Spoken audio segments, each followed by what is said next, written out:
اللہ تعالیٰ عنہ خطبہ دے رہے تھے اور لوگوں سے فرما رہے تھے، لوگوں عاجزی اختیار کرو۔ میں نے رسول اکرم صلی اللہ علیہ وسلم سے سنا ہے کہ جو انسان اللہ تبارک و تعالیٰ کے لیے عاجزی اختیار کرتا ہے، انکساری اختیار کرتا ہے، اللہ تبارک و تعالیٰ کی نگاہ میں وہ انسان محبوب بن جاتا ہے۔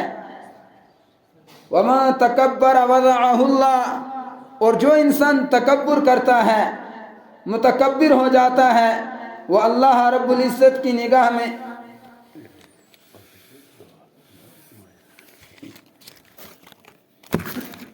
جو انسان تکبر کرتا ہے وہ اللہ رب العزت کی نگاہ میں ناقابل انسان بن جاتا ہے۔ اللہ تبارک و تعالیٰ اسے محبت نہیں کرتے ہیں۔ کسی شاعر نے کہا ہے، وہ ڈالی ٹوٹ ہی جاتی ہے ہوا کے ایک جھونکے سے، وہ ڈالی ٹوٹ ہی جاتی ہے ہوا کے ایک جھونکے سے، جسے اپنی بلندی پر ذرا بھی ناز ہوتا ہے۔ اور دوسرے شاعر نے کہا، جھکتا وہی ہے جس میں جان ہوتی ہے، اکڑ کر رہنا تو مردوں کی پہچان ہوتی ہے۔ یہ محض شاعر نہیں ہے بلکہ حقیقت ہے اور سچائی ہے۔ پوری دنیا کی تاریخ گواہ ہے، آپ نے بھی سنا ہوگا، پڑھا ہوگا، اللہ تبارک و تعالیٰ نے اس کائنات کے اندر ایسی قومیں عطا کی ہیں جن کو بہت اللہ تعالیٰ نے حکمت عطا کی، حکومت بھی دی، طاقت بھی دی، دولت بھی دی۔ قوم عاد، قوم سمود، قوم لوط، قوم نوح، اللہ تعالیٰ نے ایسی قومیں پیدا کی اور ایسے طاقتور ہوتے تھے۔ آج کے لوگ جو ہیں یہ 7 یا 8 یا 9 فٹ، جو سب سے زیادہ ہوگا وہ 9 فٹ انسان ہوگا، لیکن قوم عاد کے لوگ، قوم سمود کے لوگ، وہ 90 فٹ ہائٹ ان کی ہوا کرتی تھی۔ لیکن جب انہیں تکبر ہو گیا، ان کے زمانے میں جو نبی تھے انہوں نے کہا کہ اللہ تبارک و تعالیٰ کو مانو، وہ تم سے بھی زیادہ طاقتور ہے، تو کہنے لگے ہم سے بھی زیادہ کوئی طاقتور اللہ ہے؟ من اشد منا قوہ، کہ ہم سے طاقتور بھی کوئی اور ہو سکتا ہے؟ وہ نعرہ لگانے لگے، وہ درختوں کو اکھاڑ دیتے تھے ہاتھ سے۔ جب آپس میں جھگڑا ہو جاتا تھا ایک دوسرے کا، وہ دوسروں گردن مروڑ کے نکال دیتے تھے۔ لیکن جب انہوں نے تکبر کیا، اپنی اصلیت کو بھول گئے، اپنی اوقات کو بھول گئے، تکبر میں مبتلا ہوئے، اللہ تبارک و تعالیٰ نے کسی کو غرق آب کیا، کسی کو آگ سے ہلاک کیا، کسی کو ہوا سے تباہ و برباد کیا، اور کسی کو زمین میں خاک کیا۔ قوم سمود کا عبرتناک انجام ہوا۔ قرآن کریم میں آیت ہے، سرسرن عاتیہ، اللہ تبارک و تعالیٰ نے ان کے اوپر ایک ٹھنڈی ہوا چلائی، ایسی تیز ہوا چلائی کہ وہ زمین پر اس طرح گر گئے تھے۔ قرآن کریم نے ان لاشوں کو دیکھتے ہوئے نقشہ کھینچا ہے، اور اللہ تعالیٰ نے قرآن میں آیت نازل فرمائی ہے، کأنہم اعجاز نخل خاویہ، کہ قوم سمود کے لوگ جو زمین پر پڑے تھے، کہا اس طرح وہ پڑے تھے جس طرح کھجور کے بہت بڑے بڑے درخت ہوتے ہیں، اس طرح وہ زمین پر گر گئے تھے۔ ورنہ انسان کے پاس کچھ نہیں ہے اپنا، جس پر انسان تکبر کرے گا، جس پر انسان غرور کرے گا۔ یہ سب چیزیں اللہ تبارک و تعالیٰ کی دی ہوئی ہیں، وہ جب چاہے گا، جس وقت چاہے گا لے جائے گا، اسے کوئی روک نہیں سکتا ہے، کوئی ٹوک نہیں سکتا ہے، اور اللہ تعالیٰ کی دی ہوئی چیز کو کوئی چھین نہیں سکتا ہے۔ جب آپ عاجزی کو ساتھ لے کر چلو گے، انکساری کو ساتھ لے کر چلو گے، تو اللہ تعالیٰ بلندی عطا کرے گا، اللہ تعالیٰ مقام عطا کرے گا۔ لیکن اگر تکبر کرو گے وہ آپ کو ذلیل کر دے گا۔ کسی نے کہا ہے، ابھی زیر ہو کر چلو، زبر نہیں، زیر ہو کر چلو، آگے پیش ہونا ہے۔ ابھی عاجزی سے چلو، انکساری سے چلو، آگے اللہ رب العزت آپ کو مقام عطا فرمائیں گے۔ اور حدیث پاک میں اللہ کے نبی صلی اللہ علیہ وسلم نے ارشاد فرمایا، لا يدخل الجنة من كان في قلبه مثقال ذرة من کبر، جس انسان کے دل میں ایک ذرے کے برابر بھی کبر ہوگا وہ جنت کے اندر داخل نہیں ہوگا. ایک ذرے کے برابر بھی کبر ہوگا اللہ تبارک و تعالیٰ اس کو جنت کے اندر کبھی داخل نہیں فرمائیں گے. اور جب صحابہ کرام رضوان اللہ تعالی علیہم اجمعین نے سنا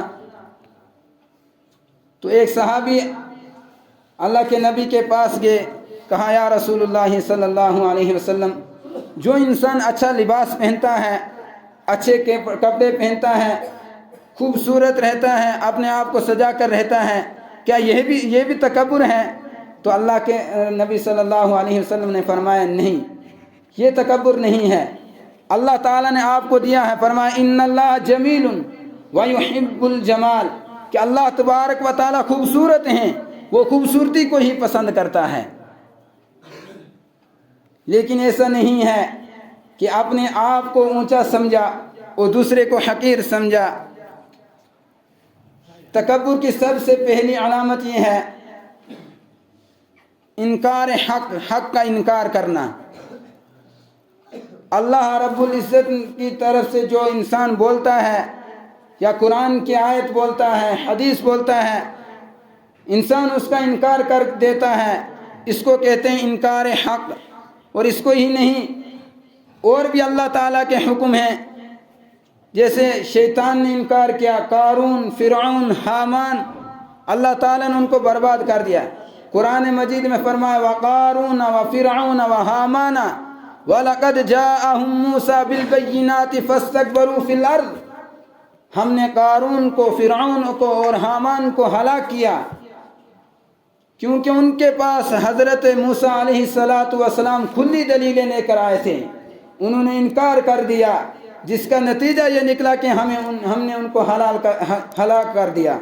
انہم کانوا اذا قیل لہم لا الہ الا اللہ یستکبرون. اور اللہ کے نبی نے فرمایا کہ اللہ تبارک و تعالیٰ ایک ہے, وہی معبود حقیقی ہے, وہی حاجت روا ہے, وہی مشکل کشا ہے, وہی اس کے علاوہ آپ کو نہ کوئی نقصان پہنچا سکتا ہے, نہ نفع پہنچا سکتا ہے, نہ آپ کو کوئی عزت دے سکتا ہے, نہ آپ کو کوئی ذلت دے سکتا ہے. لیکن انہوں نے مانا ہی نہیں, یستکبرون, تکبر کرنے لگے. اور آج بھی اس کائنات کے اندر بہت سارے لوگ ایسے ہیں جو دین حق کو مانتے ہیں, دین حق کے اوپر چلتے ہیں, اللہ کے حکم کو مانتے ہیں اور دین حق کی صداقت کو, اس کی حقانیت کو اظہار بھی کرتے ہیں.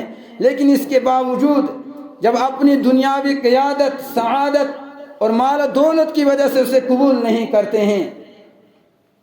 وَيْلٌ لِكُلِّ أَفَّاكٍ أَثِيمٍ يَسْمَعُ آيَاتِ اللَّهِ تُتْلَى عَلَيْهِ ثُمَّ يُصِرُّ مُسْتَكْبِرًا كَأَن لَّمْ يَسْمَعْهَا فَبَشِّرْهُ بِعَذَابٍ أَلِيمٍ.